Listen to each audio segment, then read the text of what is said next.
Bonjour et bienvenue au bulletin de nouvelles locales en ce 30 novembre 2024. La MRC Maria-Chapdelaine et la Démarche en développement des communautés ont collaboré sur un tout nouveau projet afin de rassembler l'offre des activités sur le territoire de la MRC. Il est possible de consulter le calendrier Ose t'amuser ici directement sur le site internet Ose le pays des Bleuets.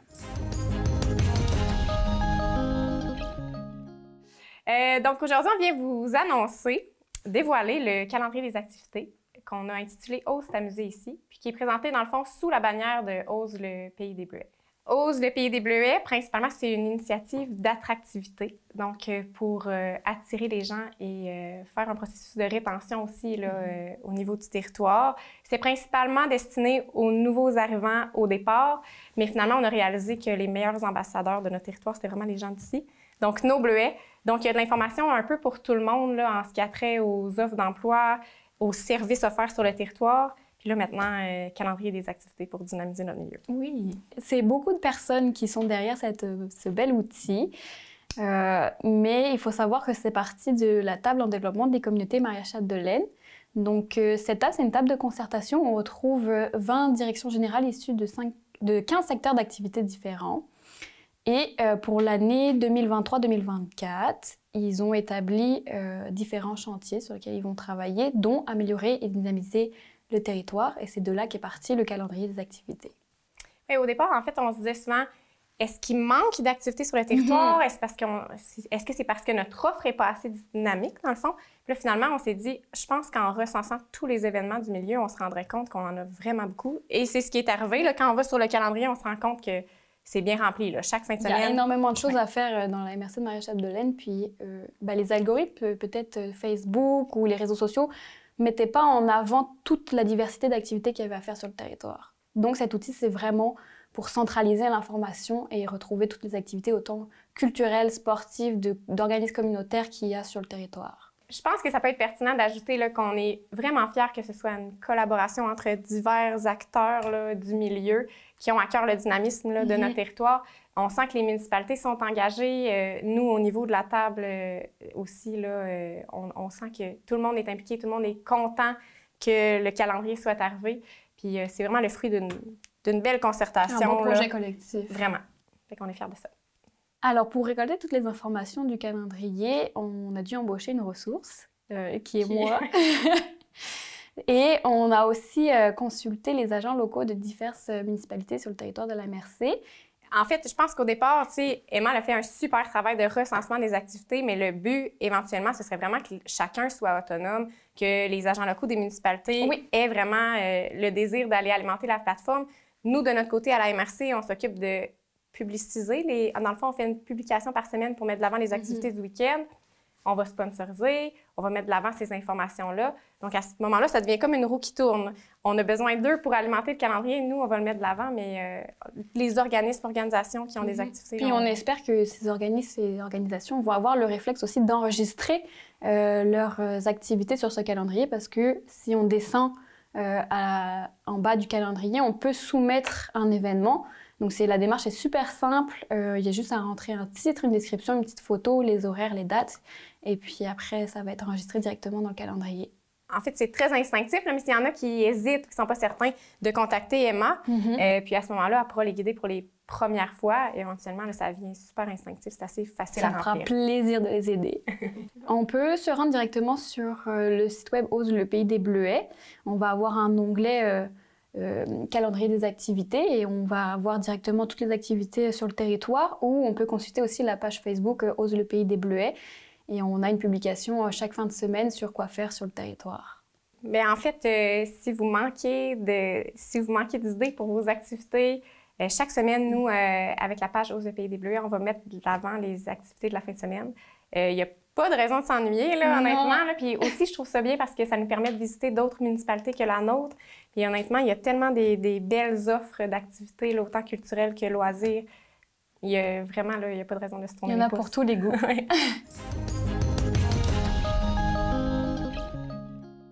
Le 6 décembre prochain se tiendra la 20e édition du Déjeune-don. Cet événement a pour but d'amasser des fonds pour les élèves dans le besoin par l'achat de matériel scolaire, de vêtements, de lunettes ou de repas. Écoutons le directeur de l'école, M. Nadeau, et la représentante des présidents d'honneur, Naomi Boutin. Donc, le 6 décembre, c'est le déjeuner don pour la polyvalente des Grandes-Rivières. Ça va être de 6 h à 9 h.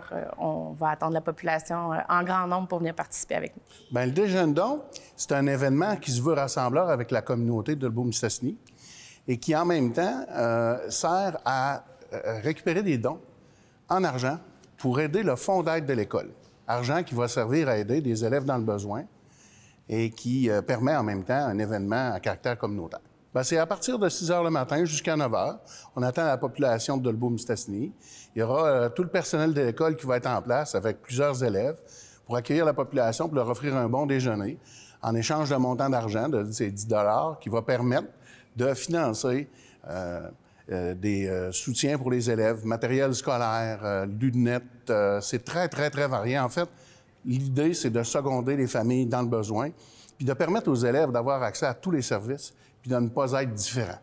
On ciblerait 500 à 600 personnes qui nous combleraient, qui nous rendraient très heureux, qui nous permettraient d'aller chercher un montant d'argent pour soutenir les élèves tout au long de l'année. La famille Boutin, en fait, on est heureux d'avoir accepté la présidence d'honneur cette année parce que pour nous, le volet familial communautaire est super important. L'aspect aussi des jeunes, puis surtout l'étude, en fait, qui est une priorité pour nous. Donc, on trouve ça très important que chacun ait le droit, en fait, à avoir une année scolaire comme les autres sans différence. Donc, on est très fiers d'y participer. Puis, pour cette 20e année, bien, on était très heureux d'être présents. Bien, il est possible d'appeler à l'école, 276-0984, avec le poste 4401 ou 4400. On va vous répondre, vous permettre d'acheter des billets. Il y en a au marché Boutin qui collabore avec nous. Vous pouvez contacter des membres du personnel si vous avez des amis membres du personnel qui seront en mesure de vous aider là-dedans. La population va être invitée à faire des dons durant toute la semaine, en fait, précédant le déjeuner don en passant à l'épicerie. Donc, ça nous fera plaisir ensuite de remettre la totalité pour la Fondation. Bien, on vous attend. On vous attend pour passer du temps agréable en bonne compagnie. On vous attend pour un bon déjeuner. Puis on vous attend pour faire la différence dans la vie des élèves, faire la différence dans la réussite, parce qu'on sait que lorsqu'on est bien équipé pour aller à l'école, bien outillé, bien, on est en mesure de mieux réussir. On vous attend pour la 20e année. Une autre importante levée de fonds sera en cours le 5 décembre à Dolbeau-Mistassini, la guignolée au profit de la soupe populaire de chez nous. Nous avons reçu la directrice, Mme Frances Benham, et le coordonnateur du financement, M. Réal Dufour, pour en apprendre davantage. Bien, nous organisons notre campagne annuelle. C'est le seul moment où on peut chercher des contributions du public pour nous permettre à l'œuvre de la soupe populaire de fonctionner. Alors, en passant, je remercie la population parce que d'une année à l'autre, c'est toujours surprenant de voir la générosité des gens. Ils nous appuient et nous, on cherche à donner le meilleur rendement, aider les démunis dans notre secteur. Alors, c'est surtout Francis qui s'occupe de la soupe, qui maintient ça, qui se trouve des bénévoles, etc. Alors, grâce à toute une équipe, bien, on réussit à mettre ça. Alors, nous autres, ce qu'on fait présentement, c'est qu'on prépare la collecte. Tout à l'heure, bien, j'élaborerai sur la façon de recueillir des fonds. C'est jeudi le 5 décembre. C'est la même journée partout dans la province de Québec. Ça s'appelle la Grande Guignolée des médias. Alors, nous autres, on fait partie de ça. Qu'est-ce qu'on remonte à Dolbeau-Mistassini reste à notre soupe populaire à nous autres, parce qu'il y a 2 conseils d'administration. Il y a le conseil d'administration de la soupe populaire, que moi, je suis présidente directrice générale, puis il y a la fondation, le conseil d'administration de la Fondation Sœur Marcel, que Réal est président et directeur général. Alors, on se met tout ensemble, puis normalement, ça va quand même assez bien. C'est un organisme à 2 têtes, mais qui réussit très bien à uniformiser ses services puis à donner du rendement pour aider les démunis. On a beaucoup d'appui de les gens de Dolbeau-Mistassini. Puis l'année passée, je crois, si je m'abuse, que nous autres, on a ramassé le plus. Bien, au prorata, parce que si on fait une analyse, Il y a à peu près 15 000 personnes qui vivent là, dans le Beau-Mistassini et les environs. Puis ça donne un prorata d'à peu près 3 $ par personne comme don à la soupe populaire. C'est extraordinaire. Si on se compare à Chicoutimi, à Alma, alors on donne beaucoup plus per capita que les autres municipalités. C'est pour ça qu'on apprécie beaucoup ce que la population nous donne, puis on essaie de donner le meilleur service, puis je pense qu'on réussit à y arriver, hein, Madame la Présidente? Puis durant l'année, à part de cette journée-là, moi, j'ai des commerçants qui m'envoient des denrées non périssables. Il y a Besson, il y a IGA, il y a les patates du Lac-Saint-Jean. On est associé aussi avec Moisson. La Maison Gourmande, depuis le début, qui nous fournit de pain à tous les lundis matins, des desserts. Mais on a beaucoup, beaucoup de dons. La population est tellement généreuse, là, les fermiers à l'automne, des carottes, des pommes, des choux, choux-fleurs, tout ce qu'on a besoin, là, tu sais. Bien, justement, je voulais lui dire merci d'avoir accepté de nous donner un coup de main. Il s'agit de Christian Laprise, qui il s'occupe de services de proximité au Saguenay-Lac-Saint-Jean, au CIUS. Alors, son bureau est ici, au centre hospitalier. Alors, Christian, malgré toutes ses occupations, a accepté avec plaisir de nous donner un coup de main. Alors, déjà, là, il y a des gens à qui on parle, bien, ils le connaissent. Puis lui, il est intéressé aussi à s'impliquer. Il dit ça, c'est un genre de bénévolat que j'aime. Alors, on est bien content de compter sur ces services. Ça va nous aider beaucoup.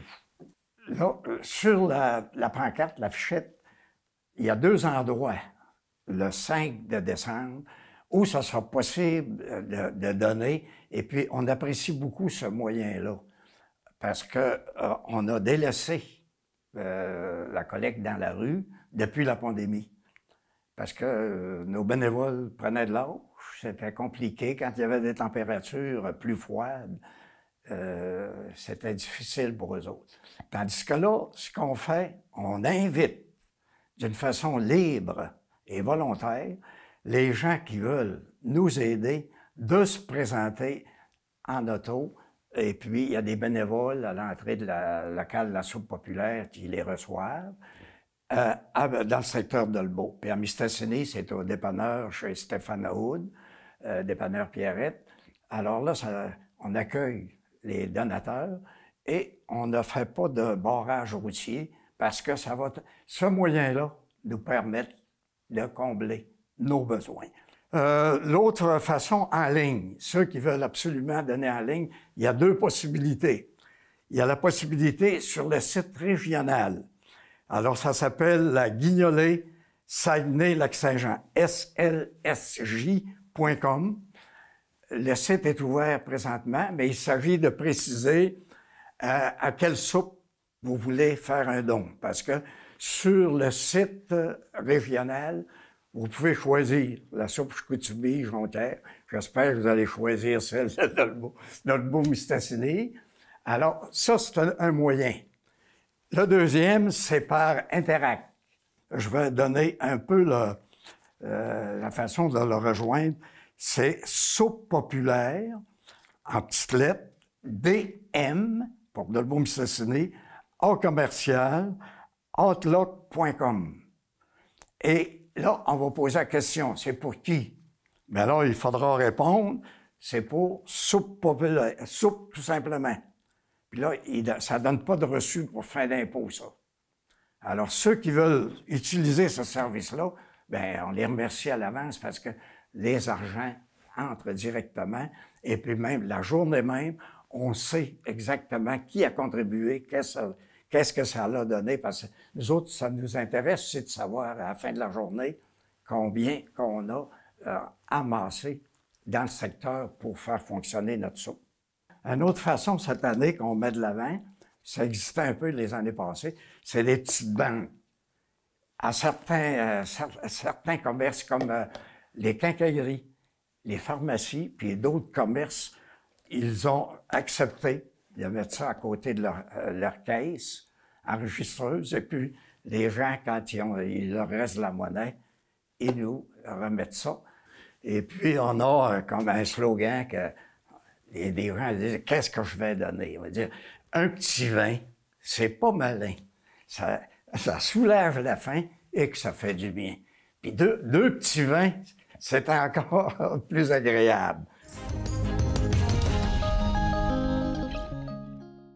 La MRC Maria-Chapdelaine a présenté son budget pour l'année 2025 mercredi dernier. Voici ce que nous avons retenu lors de la présentation. Donc, en 4.2, le point principal du budget, en fait, l'adoption du budget 2025 dans sa globalité. Je vais laisser M. Saint-Pierre en faire une présentation.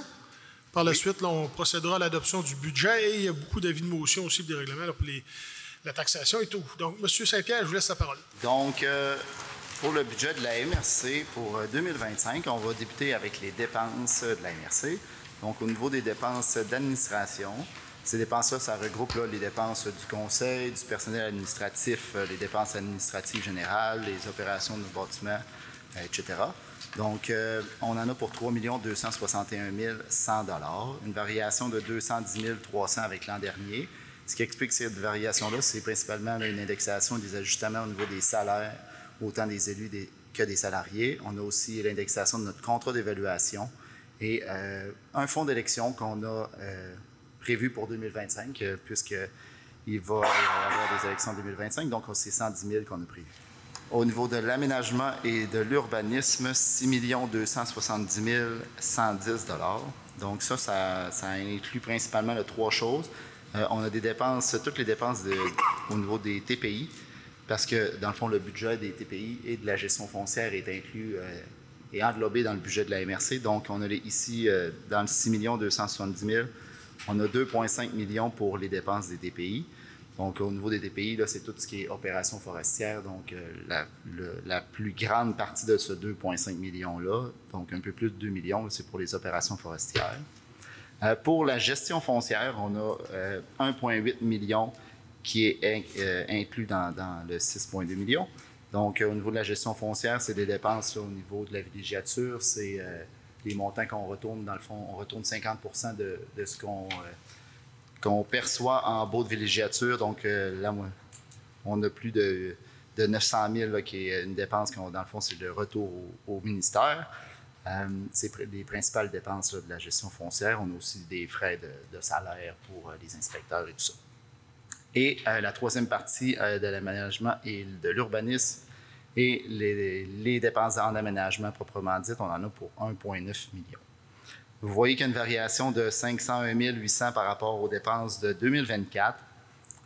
Principalement, là, c'est la révision du schéma d'aménagement qui amène des frais qu'on va débuter l'an prochain. On a 170 000 de dépenses de prévues cette année pour ça. On a aussi 80 000 $ pour mettre à jour nos orthophotos qu'on va avoir besoin là, au niveau du schéma d'aménagement également. On a à travailler sur le plan climat qui est débuté là, depuis cette année. Donc, c'est un montant de 150 000 qu'on a au budget de 2025 qu'on ne retrouvait pas l'année passée. Et on a la phase 2 là, de la caractérisation des immeubles pour un montant de 63 000 $. Au niveau du service de la dette, on a, dans le fond, c'est les remboursements de nos dettes, 2 290 600. C'est principalement les dettes là, sur les barrages qu'on a ici. Et pour les activités d'investissement, 288 600. Dans le fond, ça, c'est la portion des investissements qui sont financés par le budget courant. Donc, en 2025, on a prévu de faire des rénovations au centre CA Gauthier. On en a pour 616 000 de prévus. On va recevoir une subvention de 388 000. Donc, la différence, c'est la portion qui va être assumée dans le budget courant de la MRC. C'est 228 000. Donc, ce 228 000-là est inclus dans le 288 000 d'investissement.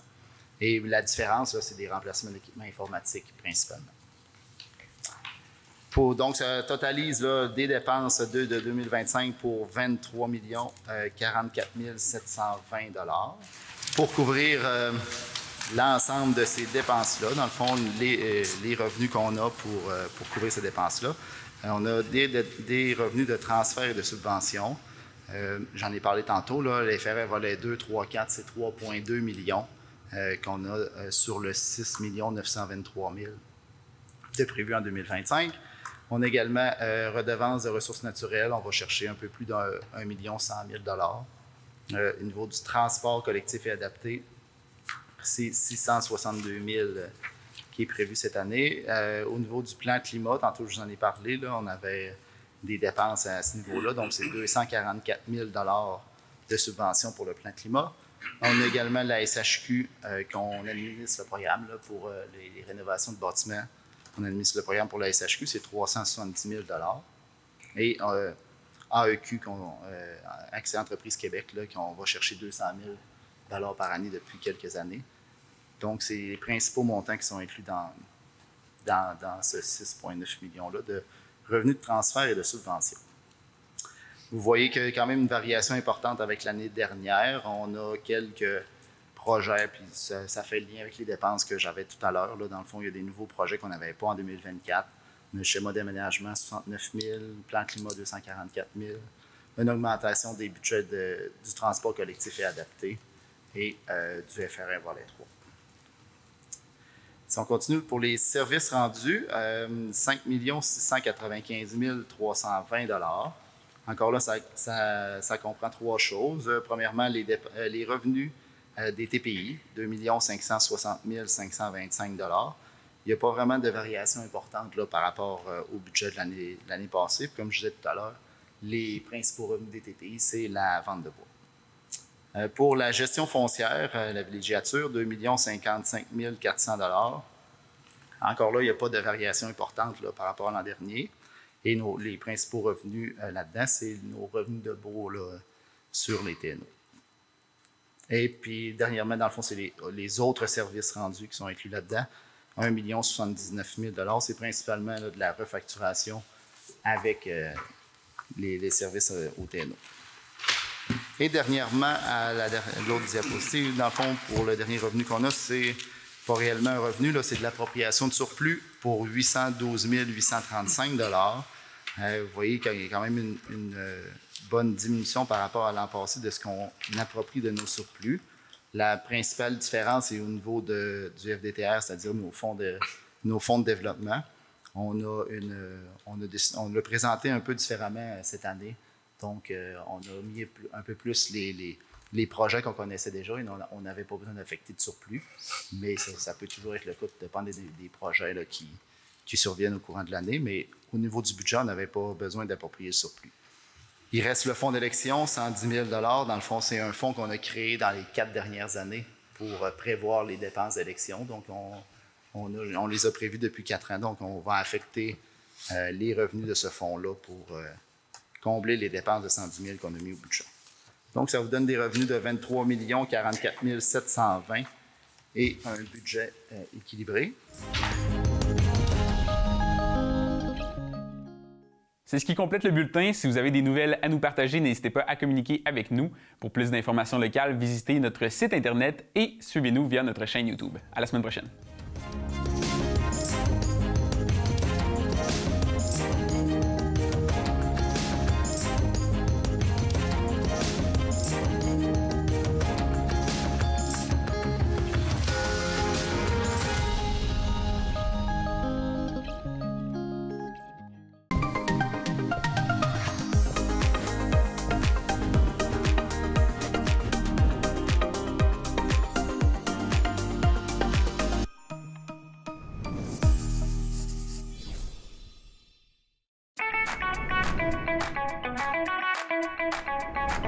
Bonjour, je me présente Dominique Saint-Pierre, propriétaire des Cafés Dominique Saint-Pierre, installé au 410 avenue de la Friche de Beaume-Mistassini, voisin de la Diligence.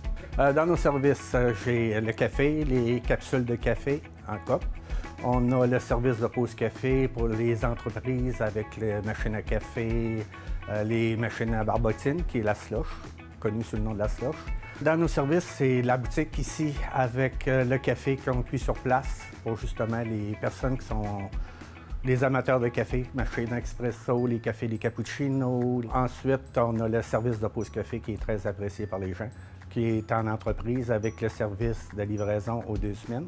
Fait que le client n'a pas besoin de s'occuper du service ou quoi que ce soit. Mon technicien passe aux 2 semaines, remplit les machines et met tout en place pour le bon fonctionnement. Nos horaires d'ouverture sont du lundi au vendredi de 8 h le matin à 17 h le soir.